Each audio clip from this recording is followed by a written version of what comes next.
শালা 3 মাসের বাসা ভাড়া না দে তুই বাকছস তোর 3 মাস ধরে খুঁজতাছি সামিউল এই রশিটা নিয়ে আয় শালা আজকে বাঁধ দিমু ঠিক আছে ভাই নিয়ে আইতাছি আমি। ভাই আমার কথা শুনেন। তোর কোনো কথা শুনবো না শালা আর ভাই রাখেন, কি করতেছেন আপনি? আমার গায়ে হাত দিলেন কেমনে? তুই 3 মাস ধরে বাসা ভাড়া দিস না দাদার কি হয়েছে? আরে রুবেল, তুমি এতদিন পর কই থেকে কই গেছিলা? তোমার খোঁজ খবর নাই? জি দাদা, আমি তো গ্রামে বাড়ি গেছিলাম।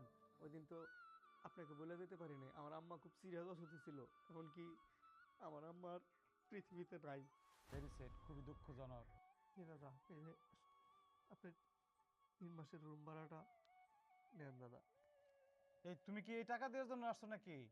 জি দাদা, শুধু এই টাকাটা দেওয়ার জন্যই আমি আসছি। তোমার আসা যাওয়াতে তো অনেক টাকা খরচ হয়ে যাবো। তাছাড়া তোমার ঘরেও তো তেমন কিছু নাই, খেতা বালিশ আর একটা ফ্যান দেখলাম।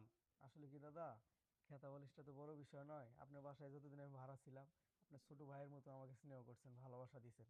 আসলে আমি চাই নাই আপনার এই বিশ্বাসটা নষ্ট করতে। আর আমি টাকাটা যদি না দিতাম, তাহলে আপনি আর কাউকে বিশ্বাস করতেন না।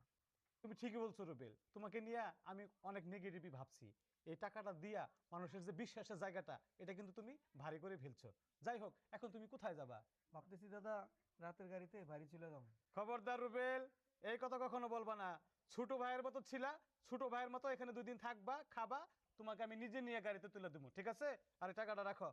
দাদা, যদি আমি সত্যি আপনাকে বড় দাদার মতোই জানতাম, কিন্তু আপনি তার থেকে অনেক বেশি উপরে দাদা। আরে রুবেল, তুমি তো আমার ছোট ভাই, এখানে কান্না করার কি হইলো? আরে সাবধান, তুই মানুষ দেখলে খারাপ ব্যবহার করস, তুই তো জীবনে সংশোধন হবি না। সরি বল ওকে। ভাই তুমি আমারে মাফ করে দাও না আরে ভাই, আপনি তো ভাইয়ের মতো, এখানে কান্না করা কি আছে? ঠিক আছে ভাই। আচ্ছা বাজারে যা, বড় দেখে একটা মাছ নিয়ে আসবি। যা। আচ্ছা আচ্ছা দাদা এটা মাছ নিয়ে গেছি দাদা দড়ি তো পাই নাই কা। হাই কিসের দড়ি? কে ওরে বান্ধিব না? হাই বান্ধা লাগবো কে? নাও বাসা যাওয়ার নিয়ে।